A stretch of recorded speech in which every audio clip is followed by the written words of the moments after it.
suas Bíblias em Lamentações, capítulo 3.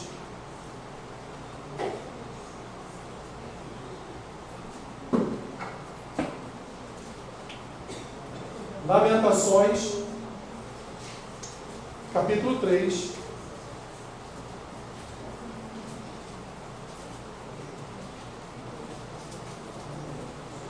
Versículo 22.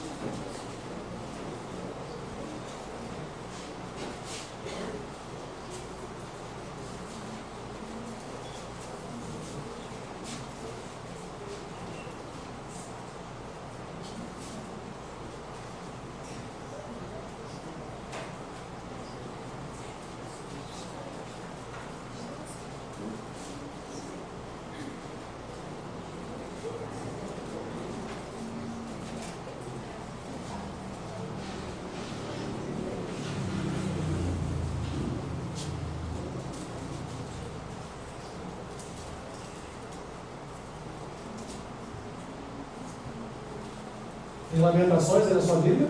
Amém, né?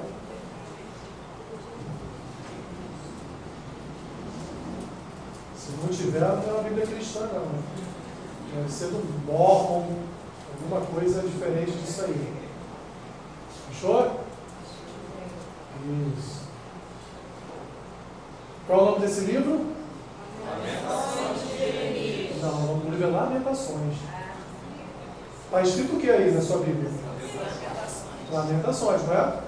Então o nome do livro é Lamentações. Ah, mas é de Jeremias, mas aí o nome não está aqui escrito de Jeremias. Está escrito Lamentações. Tá bom? E a gente vai ver o que o profeta está lamentando. Olha o que diz o versículo 22. Capítulo 3, 22. As misericórdias do Senhor são a causa de não sermos consumidos, porque as suas misericórdias não têm fim. Renovam-se cada manhã. Grande é a tua fidelidade. A minha porção é o Senhor, diz a minha alma. Portanto, o quê? Esperarei nele. Bom é o Senhor para os que esperam por ele, para a alma que o busca. Bom é aguardar a salvação do Senhor, e isso em silêncio. Senhor, ensina-nos nesta manhã a termos esperança. Pelo menos renove no nosso coração esse atributo, Pai, que tantas pessoas às vezes esquecem. Porque a Tua palavra diz que bom é ter esperança. Não esperança do mundo melhor, mas esperança em Ti, para todas as coisas. Que esse seja o ensino desta manhã.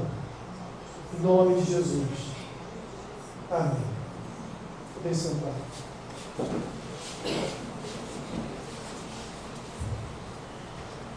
Eu vou tentar ser curto, meus irmãos, nas minhas palavras.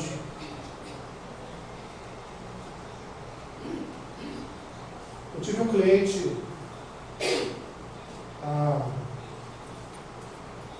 quase 30 anos atrás. Nunca esqueci seu nome nem o que ele dizia. Seu nome era Elísio. Esse homem foi meu cliente numa reclamação trabalhista. Difícil, porque a empresa havia falido. Ele já tinha sido vencedor na reclamação e nós não estávamos conseguindo localizar bens da empresa, também dos proprietários, porque da mesma forma que a empresa era devedora dele, também era devedora de várias outras pessoas.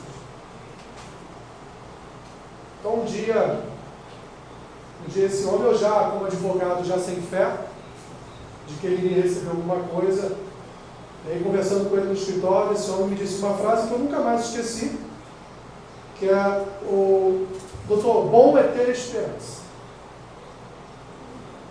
E essa frase é uma frase que faz parte da minha vida desde então, nunca mais a esqueci, e sempre que me vejo diante de uma situação em que parece que a esperança está como água das nossas mãos escapando, ou das minhas mãos, melhor dizendo, eu lembro da frase dele porque um mês depois de dizer essa frase no meu escritório, ele milagrosamente recebeu a sua parte. Era um homem cristão, era um homem de Deus. Inclusive, de todos os que eu fiz essa reclamação trabalhista, porque foi em grupo, ele foi inclusive o único que me pagou os meus honorários. Então, de fato, ele era um homem de Deus, né? Isso acontece, enfim. Inclusive, um que não pagou morreu. Isso aí, não orei para ele morrer não, tá, gente? Até porque eu estava novo na fé, eu era um neófito na palavra, não entendia nada das Escrituras. Então eu peguei aquela frase do Elísio, que na verdade é uma frase que está aqui, mas numa outra versão. Está aqui em Lamentações de Jeremias. Mas ela está dita em outra versão. Que de fato o bom é ter esperança. Meus irmãos, como podemos viver uma vida sem esperança? Não dá. É impossível vivermos uma vida sem acreditar ou sem olhar para aquele cuja toda a esperança se encontra depositada. Porque quando nós, igreja, falamos de esperança, nós não falamos, meus irmãos, de esperança, por exemplo, que uma ONG aguarda ou espera. Que tenhamos paz, que tenhamos um mundo melhor, não é? Ou uma esperança tola, que todos esperam quando com o seu voto você deposita a confiança em determinado político, em determinado governo. Essas são esperanças vãs, meus irmãos, porque a verdade é que tudo nesse mundo caminha a passos largos para a destruição total todos os dias. Todos os dias hoje não temos mais aqueles jornais, né, que eram jogados na porta da nossa casa, né, jornais físicos. Todo dia quando você acorda bem cedo lá, que você coloca lá na primeira edição lá do RJTV, né? Bem cedinho lá, só tragédia, meus irmãos. É só notícia do capiroto. Parece o jornal de Satanás. Só vem notícia ruim. Você já inicia o seu dia carregado, você já inicia o seu dia afetado, você já inicia o seu dia pensando, Senhor, eu vou para a rua, será que eu volto? Porque tudo que eu já vi e ouvi nessa manhã é só catástrofe. E assim, meus irmãos, nós temos vivido todos os dias da nossa vida. O Senhor Jesus já havia nos ensinado, lá em Mateus capítulo 6, no finalzinho do capítulo, que todos os dias seriam o quê? Maus. Mas que era para nós fazermos o quê? Para nós olharmos para o reino de Deus, para a sua justiça. Era para considerarmos diariamente o reino de Deus e a sua justiça. Ou seja, Jesus já estava ali nos ensinando a colocar os nossos olhos no reino de Deus, a colocar os nossos olhos na sua obra, a colocar os nossos olhos no Pai. Porque se assim não fizéssemos, se assim não fizermos, meus irmãos, nós estaremos perdidos e certamente sem nenhuma expectativa ou nenhuma esperança do próximo dia. Jeremias aqui nos apresenta, meus irmãos, um quadro que certamente se aproxima, ou dizer que o holocausto acontecido na Segunda Guerra Mundial se aproxima por demais do que aconteceu aqui com Jerusalém, quando Nabucodonosor com seus exércitos entrou em Jerusalém, ali tomou a cidade, destruiu, derribou toda a cidade. Jeremias está aqui apresentando um quadro de uma destruição total do povo, não porque o povo não merecesse, muito pelo contrário. Jeremias está aqui em Lamentações dizendo, olha, o povo foi merecedor, porque o povo tirou a glória de Deus e transferiu para os deuses do paganismo. O povo não cumpriu as ordenanças de Deus para que quando entrassem na terra prometida, matassem a todos e ali vivessem de forma santa e pura. Não, o povo se misturou, o povo se aliançou, o povo se alimentou com a cultura pagã, com os deuses do paganismo, ao ponto, e aí se você for lá em Ezequiel, você vai ver o que acontecia, ao ponto do templo construído e inaugurado por Salomão, em que a Shekinah do Senhor entrou naquele lugar, todos irmãos caíram diante da presença e da glória de Deus no dia ali do início dos cultos daquele templo, da inauguração daquele templo. Aquele templo agora, nesses dias, estava lá com paredes desenhadas com as imagens de deuses de outras nações. Deuses, lógico, entre aspas.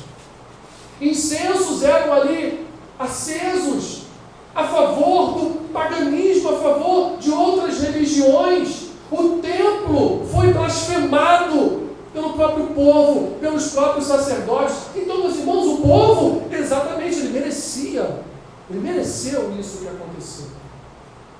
Ele mereceu o juízo de Deus através de um poderoso adversário, através da Babilônia. E aqui estamos falando já no Reino do Sul, porque há 100 anos atrás o Reino do Norte já havia sucumbido para a Assíria, também por causa dos seus pecados.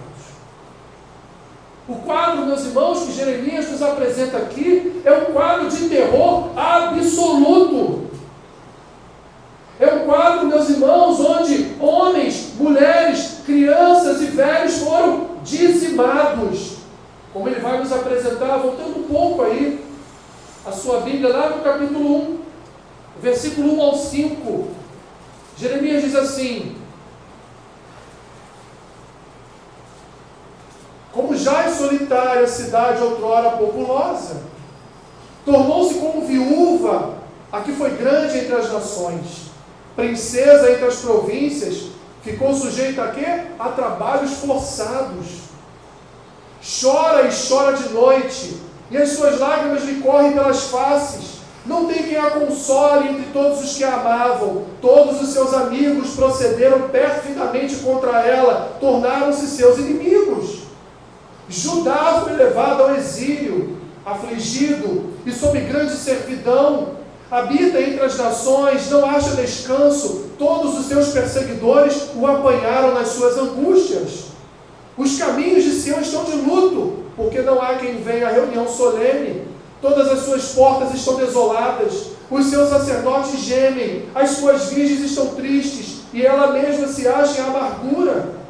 Os seus adversários triunfam. Os seus inimigos prosperam, porque o Senhor a afligiu por causa da multidão das suas prevaricações. Os seus filhinhos tiveram de ir para o exílio na frente do adversário. Que tragédia, meus irmãos, aconteceu naquela cidade. Uma cidade que foi capturada por um inimigo que Deus enviou para afligir o seu próprio povo, a sua própria nação. Uma cidade que foi então ali alcançada pelo poder do inimigo. Todos os jovens que tinham força ainda física e capacidade intelectual foram transferidos para a Babilônia, e vamos lembrar aqui de Daniel e seus amigos. Sacerdotes foram transferidos para a Babilônia, para que a cultura da Babilônia fosse enriquecida por todo o ensino cultural, social, ético e religioso de Israel, ou aqui no caso de Judá, de Jerusalém. Jeremias, meus irmãos, ele continua ainda, voltando lá para o capítulo 3, versículo 1, ele diz: eu sou o homem que viu a aflição pela vara do furor de Deus. Ele me levou e me fez andar em trevas e não na luz. Deveras ele envolveu contra a minha mão de contínuo todo dia. Fez envelhecer a minha carne e a minha pele despedaçou os meus ossos. Edificou contra mim e me cercou de veneno e de dor. Ele vai além, fez-me habitar em lugares tenebrosos, com os que estão mortos para sempre. Jerusalém, meus irmãos, após a invasão da Babilônia, era um tapete de pessoas mortas. Mães andavam pelas ruas aflitas à procura dos seus filhos. Grávidas foram trespassadas pela espada da Babilônia. Velhos foram degolados. Pais viram suas famílias serem mortas na sua frente e depois tiveram seus olhos arrancados para ficar a última imagem gravada na sua memória da sua mulher e dos seus filhos sendo mortos na sua presença. Mas você acha que isso é o pior? aconteceu coisa muito pior, meus irmãos. Todo alimento, toda fonte de alimento foi retirada de Jerusalém. E os que permaneceram lá, porque a Babilônia não os quis, porque eles não prestavam, mulheres, crianças e velhos, passaram fome. E dentro dessa fome, Jeremias vai dizer, lá no capítulo 4, versículo 10, as mãos das mulheres, outrora compassivas, cozeram os seus próprios filhos. Estes lhes serviram de alimento na destruição da filha do meu povo. Canibalismo. Diante dos seus filhos mortos, as mães os pegaram e os cozinharam para comer. Tamanha era a fome em Jerusalém. Meus irmãos, esse é o quadro da aflição que Deus trouxe sobre aquela cidade. E aí agora, como Deus sempre faz, vem algo completamente no contraponto de tudo aquilo que estava sendo vivido ali naqueles dias. Porque o profeta, diante desse quadro, o profeta, diante dessa destruição, o profeta, diante dessa desolação, ele então olha para Deus e diz: bom, é olhar para o Senhor com esperança. Bom é ter esperança. O quadro de desolação continua no capítulo 4. Jeremias descreve aqui, ponto a ponto, o que vinha acontecendo dentro daquela cidade após a invasão da Babilônia. Mas ainda assim o profeta conseguiu, meus irmãos, ele conseguiu em determinado momento dizer: olha, em que pese toda essa destruição, apesar das mães estarem se alimentando da carne dos seus próprios filhos mortos, ainda assim as misericórdias do Senhor são a causa de não sermos consumidos. Ainda assim o profeta tem tempo e nutre no seu coração a esperança de dizer que as misericórdias do Senhor não têm fim, renovam-se a cada manhã e grande é a sua fidelidade. Imagina o profeta está diante de uma mãe que acabara de comer a carne do seu próprio filho, e o profeta diz para ela: minha irmã, bom é ter esperança.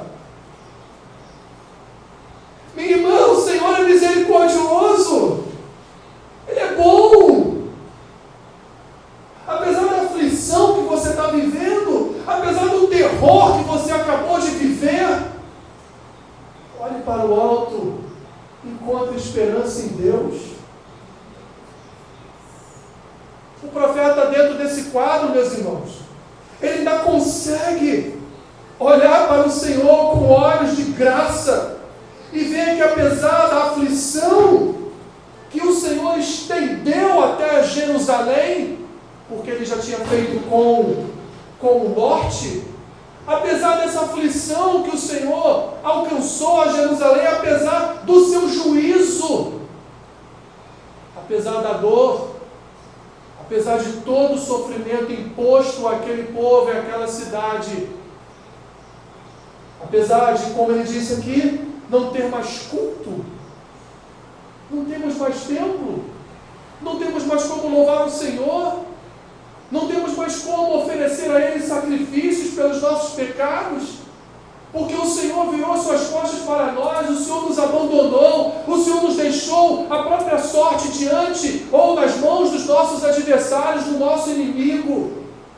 Ainda assim, meus irmãos, o profeta encontra bem no fundo da sua alma uma porção que é do Senhor. Ainda assim ele olha para Deus e fala: Senhor, eu sei que foi o Senhor que providenciou toda essa aflição a Jerusalém, mas eu ainda assim aguardarei no Senhor. Eu vou esperar em Ti. Eu vou renovar a alegria da minha alma, esperando que o Senhor, no futuro, faça diferente. Eu vou criar no meu coração uma santa expectativa, que mesmo com todo o terror que eu vejo diante dos meus olhos, eu ainda posso olhar para o alto e dizer: bom é aguardar a salvação do Senhor. E Senhor, eu vou me calar agora, eu vou ficar em silêncio e esperar a Tua boa mão sobre a vida do Teu povo. Quanto difícil, meus irmãos, porque quando nós lemos as Escrituras, elas já estão aqui registradas, elas estão ditas, elas estão postas, e para nós parece que é uma sequência lógica, e que o profeta vai falando, mas não, pense comigo só por um minuto, o quanto foi difícil para Jeremias dizer estas palavras. Não pense que por ser um profeta acolhido e escolhido pelo Senhor para pregar a sua palavra a um povo, como disse Deus a Moisés, de dura cerviz, ainda assim Jeremias certamente deve ter encontrado no seu coração barreiras, dificuldades, para diante de tudo que estava aos seus olhos, ele ainda dizer: Senhor, eu vou esperar em Ti.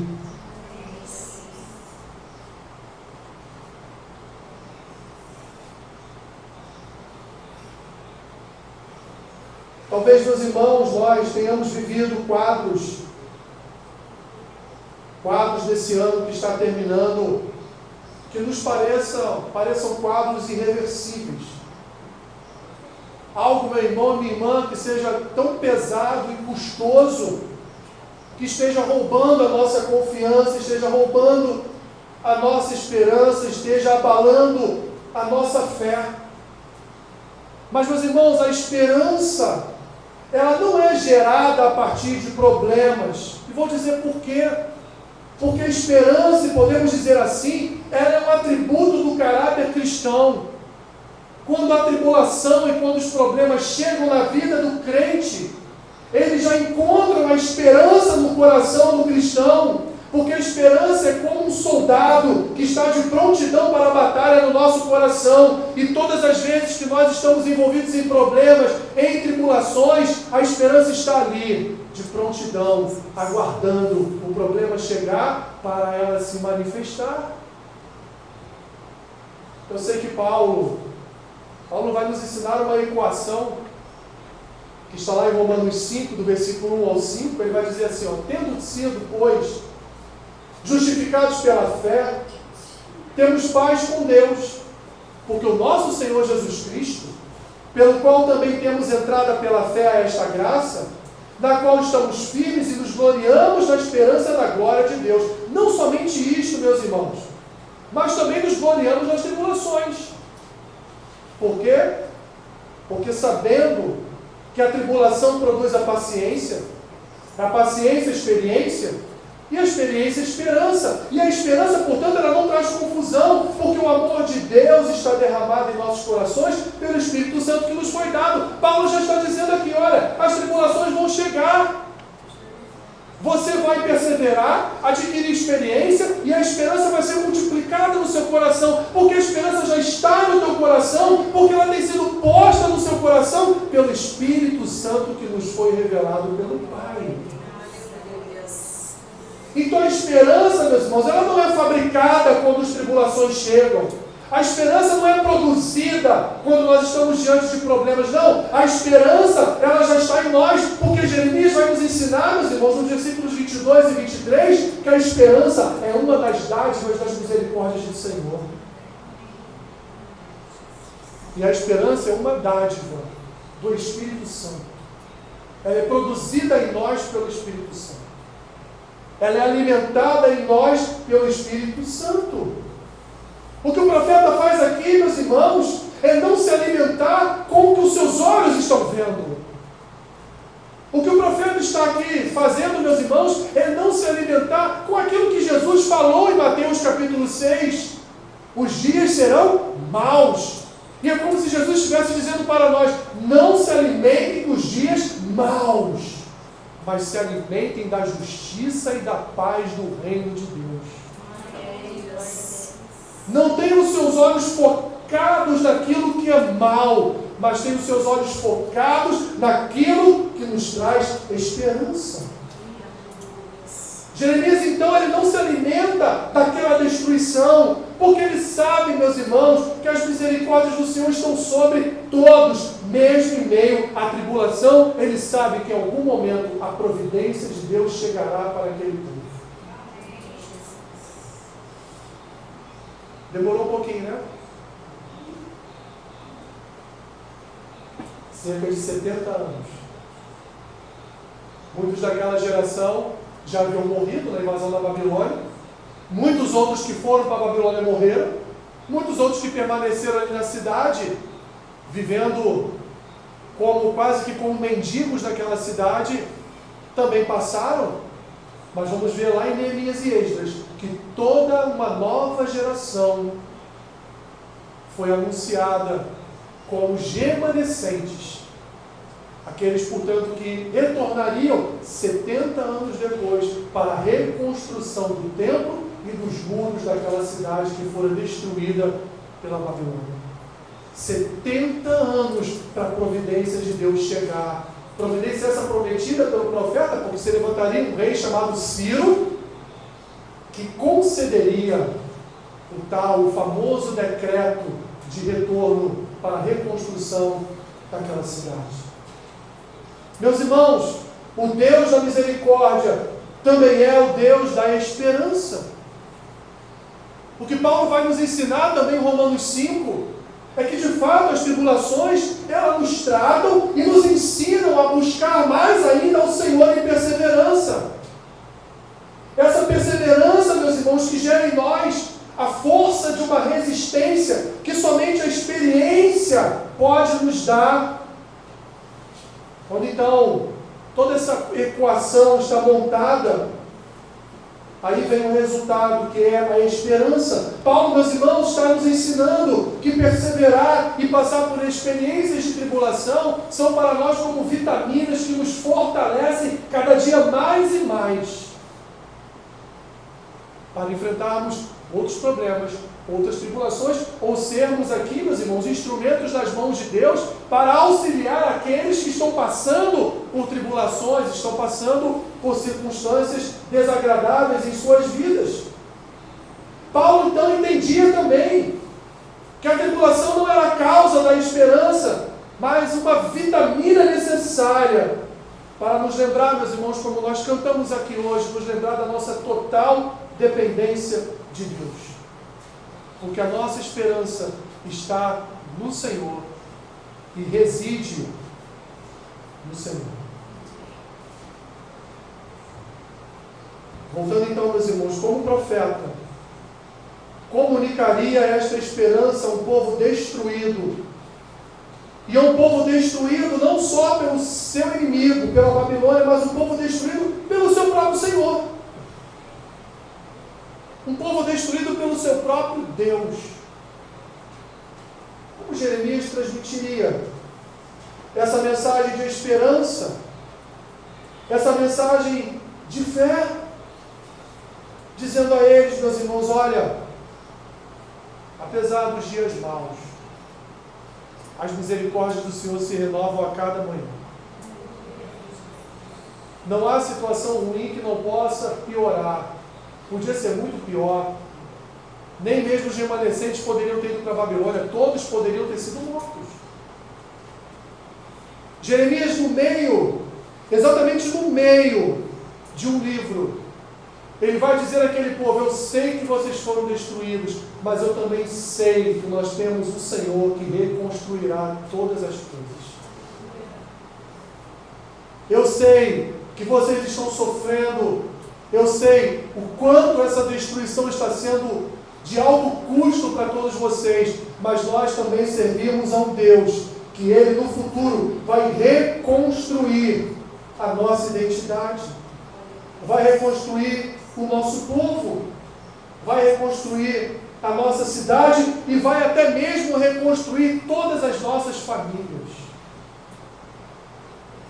Porque quando nós olhamos para Neemias e Esdras, nós vemos famílias retornando, ou pelo menos indo para Jerusalém. Alguns mais velhos retornaram, outros estavam indo, pisando pela primeira vez em Jerusalém.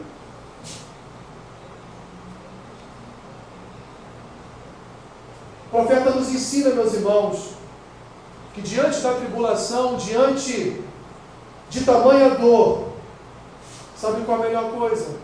Ficarmos em silêncio. É um provérbio que diz que no muito falar, muito se peca.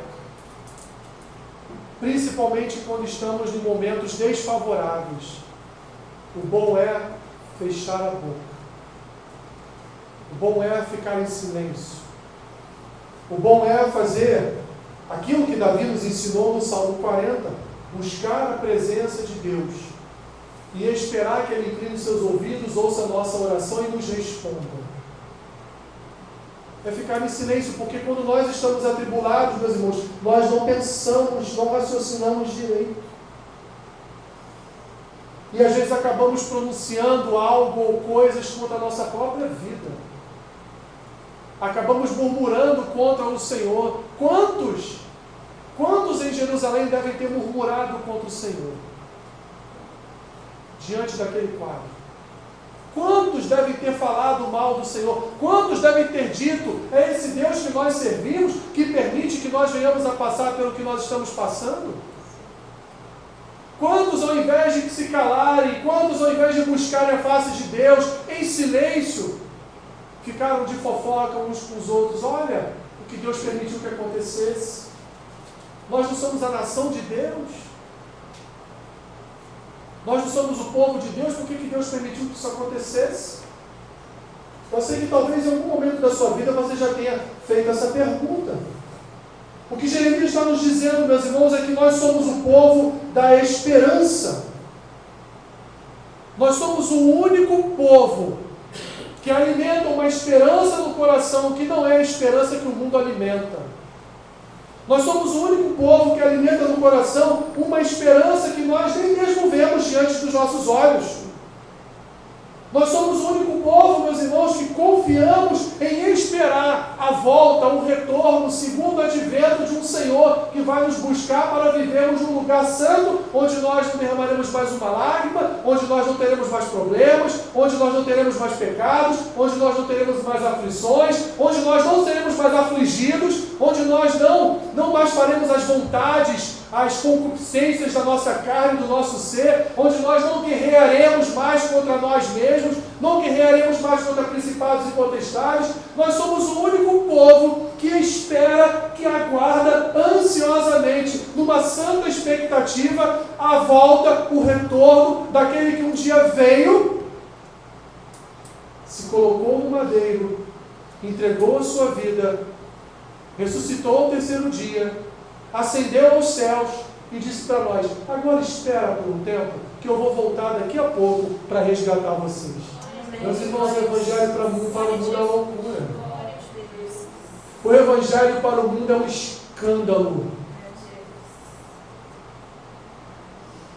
Mas nós somos o único povo. O único povo. Nós fazemos pedidos sim. Nós anotamos os nossos papeizinhos, no final do ano, depositamos em um gasofilácio ou uma urna, fazemos os nossos pedidos, mas nós somos o único povo que, independente do que vai acontecer em 2025, nós continuaremos cheios de esperança. Porque a nossa esperança não pode se resumir a esse mundo, meus irmãos, porque senão nós seremos as mais infelizes pessoas. A nossa esperança não pode estar depositada nesse mundo. A nossa esperança não pode estar depositada num cônjuge, não pode estar depositada num filho, não pode estar depositada numa mãe, num pai, num tio, num presidente, num prefeito, num vereador, num deputado da ONU. A nossa esperança não pode estar depositada nessas coisas, porque tudo isso, meus irmãos, é transitório, é passageiro. A esperança que nos alimenta e nos mantém de pé todos os dias é aquela gerada pela misericórdia e pela fidelidade de Deus. É a esperança de que o nosso Senhor está no caminho para nos buscar. Essa é a nossa esperança. A nossa esperança não é falha, a nossa esperança não é fictícia, a nossa esperança não é abstrata, a nossa esperança, meus irmãos, é renovada no nosso coração, não por nós mesmos, é renovada em nosso coração pelo Espírito Santo que habita em cada um de nós.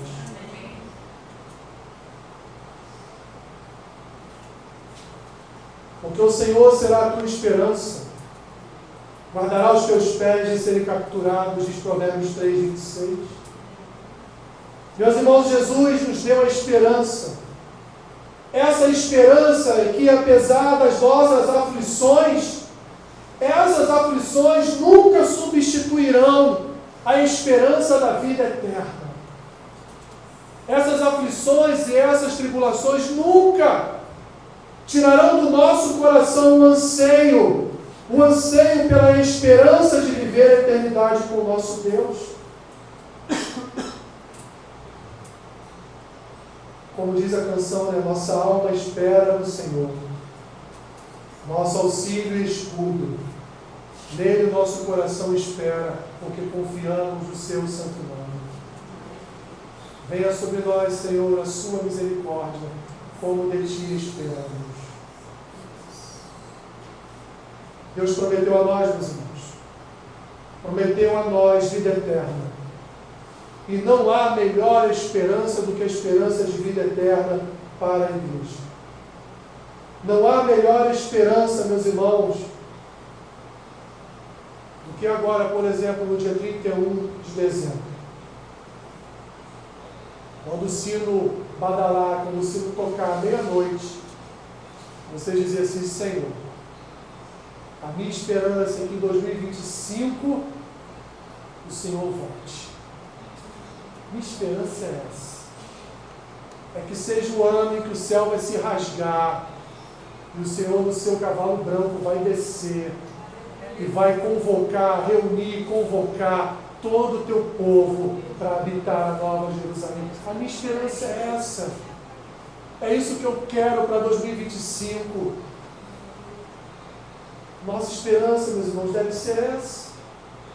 Muito maior e melhor do que qualquer pedido que nós possamos fazer. Mesmo cansados e sobrecarregados dessa jornada, meus irmãos, como os nossos irmãos israelitas passavam lá pelo deserto, mais à frente, meus irmãos, há a promessa de descanso eterno. Há a promessa de uma terra prometida, há a promessa de uma terra em que nós habitaremos. E ela não será enfadonha, não será cansativa, pelo contrário, nós viveremos a plenitude da alegria de estarmos na presença de Deus. Mesmo, meus irmãos, como soldados feridos nessa vida, nós sabemos que o médico dos médicos tem cuidado de cada um de nós. Mesmo, meus irmãos, às vezes tropeçando, caindo, sendo levantados, nós sabemos que Deus tem cuidado de nós. Mesmo passando por situações que nós não gostaríamos de passar, que nós nem imaginávamos que um dia passaríamos, o Senhor tem cuidado do seu povo. Porque o Senhor Jesus, ele é fonte inesgotável de fé, esperança e amor. E eu quero terminar, concluir, meus irmãos, com uma pergunta. Uma pergunta para você nesta manhã. Não para que você responda a mim, mas para que você responda a si mesmo. Qual é a maior esperança do teu coração? Qual é a maior esperança do teu coração? O que tem alimentado a esperança do teu coração? É essa pergunta que eu deixo para você. Bom é ter a esperança. Bom é aguardar a salvação do Senhor. E nos momentos de angústia, de amargura, aguardar em silêncio. E como diz o grande teólogo R.C. Sproul, em seu livro A Mão Invisível de Deus, Deus está agindo de forma invisível, misteriosa, que nós não podemos ver. De vez em quando a gente sente, mas nós não podemos ver, porque a mão invisível de Deus se move sobre a sua igreja e ela está se movendo sobre a tua vida. Qual é a esperança que tem alimentado o seu coração? Pai amado, Pai querido, louvamos o teu bom nome